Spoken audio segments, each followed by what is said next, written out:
Hello, এই অভিজিৎ দীপক। এই তোর এত বড় সাহস হলো কি করে রে? আমার আব্বা নরেন্দ্র মোদির সাথে লাগার জন্য উঠে পড়ে লেগে আছিস কেন বেটা? কি করেছে মোদি? এই যে চুরি করতে গিয়ে ধরা খাইছে শুভেন্দু অধিকারী, বেশি পকর পকর করো না। স্টুডেন্টদের গায়ে হাত দিল কেন? বিজেপির নেতাকে তারা অর্ডার করলো কেন প্রশাসনকে যে স্টুডেন্টদেরকে গায়ে হাত দাও, লাঠি চার্জ করো? লাঠি চার্জ না করে কি উপায় আছে? রাস্তাঘাটে যেভাবে উঠে পড়ে লেখেছ শিক্ষামন্ত্রীর পদত্যাগের জন্য, আরে বেটা রাস্তাঘাটে হাঙ্গামা সৃষ্টি করবি, তোদেরকে ওই পেছনে লাথিতে পেদাবে না তো কি করবে? এখন তোমার আব্বুর পদত্যাগের জন্য আন্দোলন করতেছি, এখন তোমার পেছন কেন জ্বলে? হ্যাঁ, তোমার পেছন কেন জ্বলে সেটা বলো আগে শুভেন্দু অধিকারী। এই যে বেশি পকর পকর করো না, তোমার আব্বু কিন্তু দুদিনের মধ্যেই পালাইবে, বুঝছো? এটা যেন তেন এটা দল নয়, এটা হচ্ছে বিজেপি। আমাদেরকে উড়িয়ে দেওয়া অত সহজ নয়। আমরা এমনভাবে দল গঠন করেছি না, আমাদেরকে সরিয়ে অন্য কোনো দল সরকার হতেই পারবে না।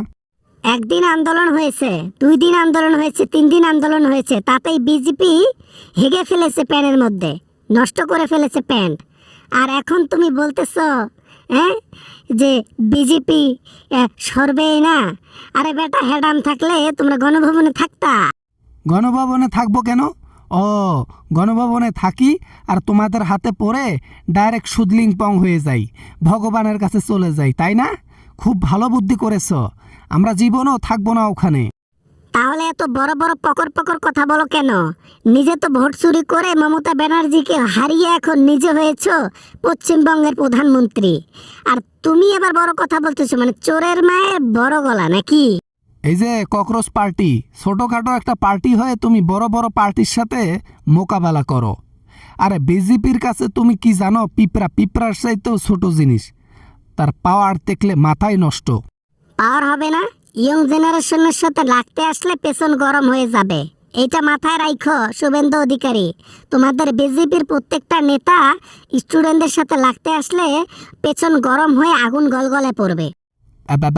না মানে তুমি এসব কি বলতেছ? এই যে অভিজিৎ বেশি কথা বইল না কিন্তু। এরকম কত ছোট দল বড় দলের সাথে লাগতে গিয়ে ছোট দল হারিয়ে গিয়েছে, তোমাদেরটাও বেশি দিন টিকতেছে না।